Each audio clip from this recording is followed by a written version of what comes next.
Joining me with more on the ongoing conflict between Israel and Hamas in Gaza, ILTV reporter Asaf Nissan. Asaf, thanks so much for being with us. Now, starting with the southern border, Egypt has indefinitely closed the Rafah border crossing into Gaza in both directions, but Israel is still allowing an essentially free flow of goods through the Kerem Shalom crossing. So what effect does Egypt's closure really have, and why not coordinate the closures more closely with Egypt? First of all, Aaron, good afternoon. Always good to be here. Starting with the fact that Egypt itself is has much more strength to decide on its own policy. That's why we're seeing the Egyptian closures happening by themselves. By Israeli standards, we're pretty much affected by everyone else in the world, including the UN, Egypt itself, the Middle East, Gaza, Hamas. Everyone itself has been much more pressurizing on Israel than the Egyptians. The Egyptians themselves, of course, had a few power changes, few regime changes ever since Hosni Mubarak, all the way to President Abdel Fattah al-Sisi.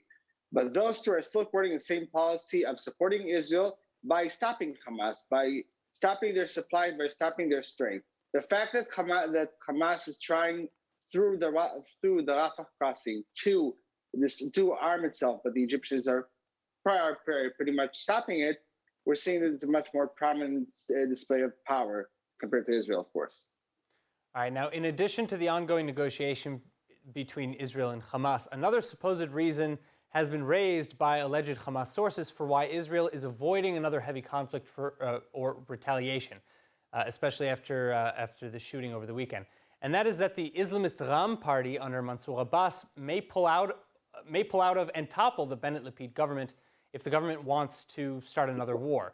The sources from Hamas are saying that both Hamas and Ram have connections to Qatar and therefore share aligned interests. But this has been a common fear for years, that an Arab party would stymie national defense interests in Israel. So how do you respond to these allegations? Do you think that there's any truth to it, or is this just more of the rumor mill? And what is Ram's connection to Qatar? So first of all, there's a justified fear, obviously, due to the fact that we are talking about an Arab party in the coalition, that there was a stymie that would stymie any progress by the Israeli government. This is something that was foreseen pretty much by the Netanyahu government and all the right-wing governments that didn't want any Arab MKs or Arab parties in the coalition, exactly for that reason. Now, again, saying 100% that will stymie it, you cannot promise anything, because at the end of the day, Ram does want to take care of its own people. Now, despite it all, they wouldn't want to break the government on the security issue of their own citizens. So it is a question whether or not Ram will exactly stop if Israel go again to the south against Hamas and the PIJ, of course. The other connection, of course, is the second command, Mazen Ghanem, number 2 in Ram list. And he is actually connected to Qatar itself, specifically to former leader and runaway terrorist Azim Shah, who's currently sitting in Qatar.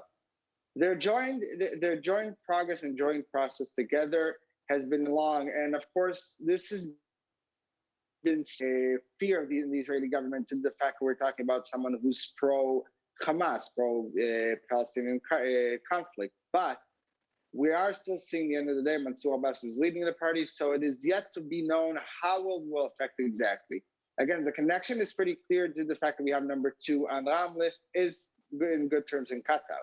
But then again, we're not sure 100% whether or not this connection is as powerful and as prominent as it would be seen.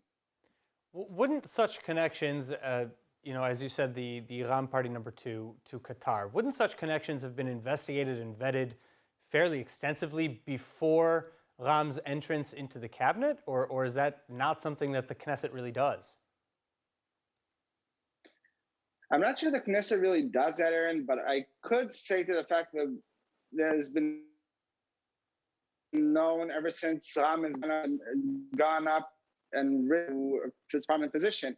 We all know that there's a lot of pressure and a lot of nervousness even before the coalition was formed with an Arab party. And Mazen Ghanem's connection was well established and well known. So this is hardly a surprise.